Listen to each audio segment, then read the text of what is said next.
প্রয়াত জাকির হোসেন। তবলা তার আঙুলের স্পর্শে নতুন ভাষা খুঁজে পেত। তবলার জাদুকর আর নেই। রবিবার সান ফ্রান্সিসকোর হাসপাতালে প্রয়াত হলেন কিংবদন্তি তবলাবাদক, সঙ্গীতজ্ঞ এবং অভিনেতা উস্তাদ জাকির হোসেন। তার পরিবারের পক্ষ থেকে এই খবর জানানো হয়েছে। জাকির হোসেনের পারিবারিক সূত্রে জানা গিয়েছে, দীর্ঘদিন ধরে রক্তচাপজনিত সমস্যায় ভুগছিলেন তিনি। সম্প্রতি হৃদযন্ত্রের গুরুতর সমস্যা দেখা দেওয়ায় তাকে হাসপাতালে ভর্তি করানো হয়। তার শারীরিক অবস্থার অবনতি হওয়ার খবর ছড়িয়ে পড়তেই দেশে বিদেশে থাকা অনুরাগীরা প্রার্থনায় মনোনিবেশ করেছিলেন, কিন্তু সেই প্রার্থনা আর কার্যকর হলো না। তবলাবাদক, যার আঙুলের ছোঁয়ায় তবলা কথা বলতো, তিনি চিরতরে স্তব্ধ হয়ে গেলেন। উস্তাদ জাকির হোসেনের মৃত্যুতে সঙ্গীত জগতে শোকের ছায়া নেমে এসেছে।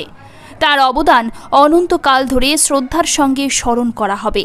তবলার প্রতিটি চরণ যেন তার আঙুলের স্পর্শে নতুন ভাষা খুঁজে পেত।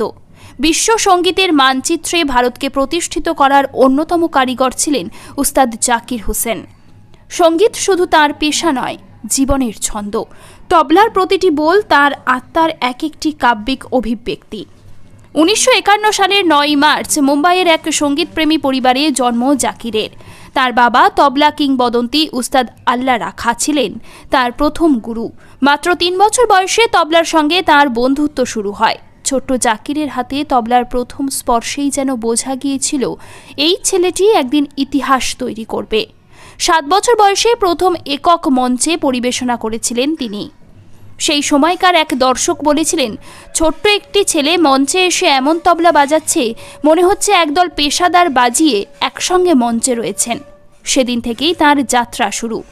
জাকির হোসেন শুধু তবলার গণ্ডিতে নিজেকে আটকে রাখেননি, ভারতীয় ক্লাসিক্যাল মিউজিককে বিশ্ব মঞ্চে পৌঁছে দেওয়ার জন্য তিনি কাজ করেছেন বিখ্যাত সব শিল্পীর সঙ্গে। একবার আমেরিকার একটি মঞ্চে জাকির যখন তবলা বাজাচ্ছিলেন, তখন এক বিদেশি দর্শক উঠে এসে তাকে জিজ্ঞাসা করেছিলেন, আপনার তবলা কি কথা বলে?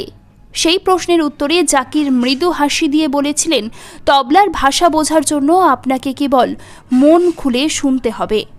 বিশ্বের বহু মঞ্চ তার তবলার জাদুতে মুগ্ধ হয়েছে।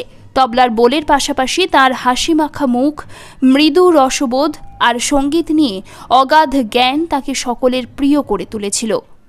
2019 সালে কলকাতার এক মঞ্চে জাকির বলেছিলেন, তবলা বাজানো শুধু একটি শিল্প নয়, এটি আমার জীবন। আমি তবলাকে ভালোবাসি কারণ এটি আমার আত্মার কণ্ঠস্বর।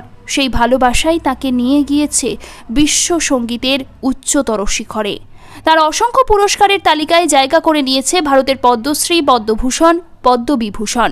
তবলার জাদুতে তিনি ভারতীয় সঙ্গীতকে পৌঁছে দিয়েছেন গ্র্যামি পুরস্কারের মঞ্চে। তার হাত ধরেই শক্তি ব্যান্ডের অ্যালবাম দিস মোমেন্ট 2024 সালে গ্র্যামি জেতে।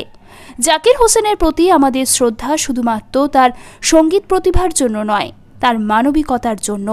তিনি সবসময় বিশ্বাস করতেন, সঙ্গীত সীমানা